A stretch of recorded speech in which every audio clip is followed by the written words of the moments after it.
Israel Iran વચ્ચે યુદ્ધ છતાંય દમણમાં ડીઝલ પેટ્રોલના ભાવો સ્થિર રહ્યા। સરકારની ફૂડ નીતિ અને રશિયા અમેરિકાથી મળતા સપ્લાયને કારણે ભારતમાં હજુ નકારાત્મક અસર વર્તાઈ નથી હોવાનું જણાવતા એસપી દમણિયા ઇઝરાયલ અને ઈરાન વચ્ચે ચાલી રહેલા ભીષણ યુદ્ધને પગલે આંતરરાષ્ટ્રીય બજારમાં ફૂડ ઓઇલના ભાવ માર્ચ મહિનાથી બેરલ દીઠ $65 ઉછળીને $104-119 સુધી પહોંચી ગયા હોવા છતાંય દમણમાં ઈંધણ પુરવઠો અને જનજીવન સંપૂર્ણપણે સામાન્ય જોવા મળી રહ્યું છે।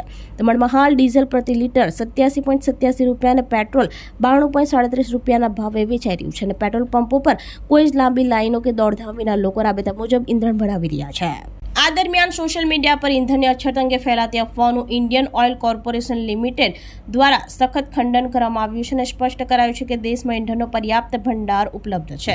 આ સમગ્ર પરિસ્થિતિ અંગે દમણના ઇનાઝેરવાનજી પેટ્રોલ પંપના સંચાલક એસપી દમણિયાએ જણાવ્યું હતું કે આ યુદ્ધ ફૂડ ઓઇલના સંદર્ભમાં અત્યાર સુધીનું સૌથી ખતરનાક યુદ્ધ છે। જો કે તેમણે સ્પષ્ટ કર્યું કે કેન્દ્ર સરકારની ફૂડ નીતિ અને રશિયા તથા અમેરિકા તરફથી મળતા અવિરત સપ્લાયને કારણે ભારતમાં હજુ સુધી તેની કોઈ નકારાત્મક અસર વર્તાઈ નથી। જ્યારે પાકિસ્તાન જેવા પડોશી દેશમાં પેટ્રોલનો ભાવ વધીને $400 થી $500 સુધી પહોંચી ગયો છે, ત્યારે આપણું પેટ્રોલિયમ મંત્રાલય દેશમાં સપ્લાય ખોરવાય નહીં તેની પૂરતી તકેદારી રાખી રહ્યું છે। વધુમાં તેમણે આશંકા પણ વ્યક્ત કરી છે કે જો ઇઝરાયલ દ્વારા ઈરાનની રિફાઇનરીઓ પર હુમલાઓ ચાલુ રહેશે અને યુદ્ધ લાંબુ ખેંચાશે તો આગામી સમયમાં ફૂડ ઓઇલના ભાવ આસમાને પહોંચી શકે છે અને ઈંધણની અછત પણ ઊભી થઈ શકે છે। તેથી તેમણે આ યુદ્ધ વહેલી તકે શાંતિપૂર્ણ રીતે પૂર્ણ થાય તેવી આશા વ્યક્ત કરી છે। જોકે હાલની પરિસ્થિતિ જોતા દમણમાં કોઈ જ ચિંતાજનક અસર નથી અને સ્થાનિક તંત્રએ પણ નાગરિકોને અફવાઓથી દૂર રહી સત્તાવાર સ્ત્રોતો પર જ વિશ્વાસ મૂકવા અપીલ કરી છે। આ જે વોર છે બહુ સેન્સિટિવ વોર છે। બીજી બધા વોર્સ કરતાં બહુ ખતરનાક વોર કહેવાય as far as crude oil prices R concern. Crude oil એવી ચીજ છે જેનાથી રો ઓઇલ લે જ બધી કન્ટ્રીઝ અને પછી પોતે રિફાઇન કરીને પોતે યુઝ કરે પેટ્રોલ ડીઝલ જનરેટર્સ રિફાઇનરીઝમાં ને કાર્સમાં ને ફેક્ટરીઝમાં।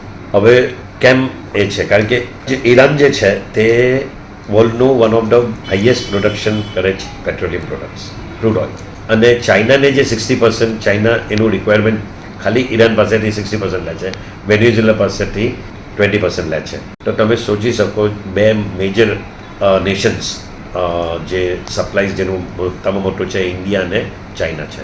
ચાઇનાની માર પડશે કારણ કે વેનેઝુએલાના પ્રેસિડેન્ટને એને કેપ્ચર કરી લીધો, બંદી બનાવી દીધું અમેરિકાએ, એ ક્રૂડ ઓઇલનું કંટ્રોલ એની પાસે લઈ લીધું। ઈરાન પાસેથી બી એ લોકો એ જ લઈ લેવા માગે છે, they want to become the king.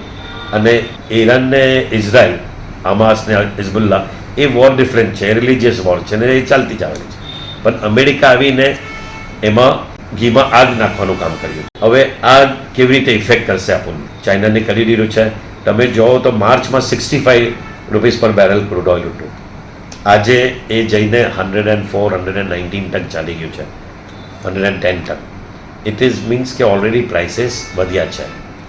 However જે આપણી ડિપ્લોમેસી છે આપણી પ્રાઇમ મિનિસ્ટર યશસ્વી પ્રાઇમ મિનિસ્ટર નરેન્દ્ર મોદીજીની, એમને લીધે ઇન્ડિયામાં હજુ એટલો ફરક નથી પડ્યો ઓઇલ રિઝર્વ્સમાં કારણ કે આપણને રશિયા બી સપ્લાય કરે છે અને રશિયા સપ્લાય કરે છે સાથે સાથે અમેરિકા બી કરે છે, એટલે હજુ પ્રાઇસ નથી વધ્યો। પણ જો આ ભીષણ વોર ચાલશે, કાલે જ ઇઝરાયલે રિફાઇનરી પર એટેક કરી દીધો, જો આ આગળ ચાલતા વોર જાય ને આવી રીતે જ એટેક્સ થતા રહે ખાસ કરીને રિફાઇનરી ક્રૂડ ઓઇલમાં, તો સૌથી વધારેમાં વધારે ક્રૂડ ઓઇલનો ભાવમાં ઇફેક્ટ થશે અને તમે જોશો તેજીથી આસમાન જોશે, શોર્ટ સપ્લાય બી થઈ શકશે। આપણી સંકલ્પ ન્યૂઝ ચેનલને સબસ્ક્રાઇબ અને લાઇક કરો, બેલ આઇકન દબાવો જેથી આવનાર ન્યૂઝ અપડેટ્સની નોટિફિકેશન આપના મોબાઈલ પર સૌથી પહેલા પહોંચે। Like, subscribe and share the video.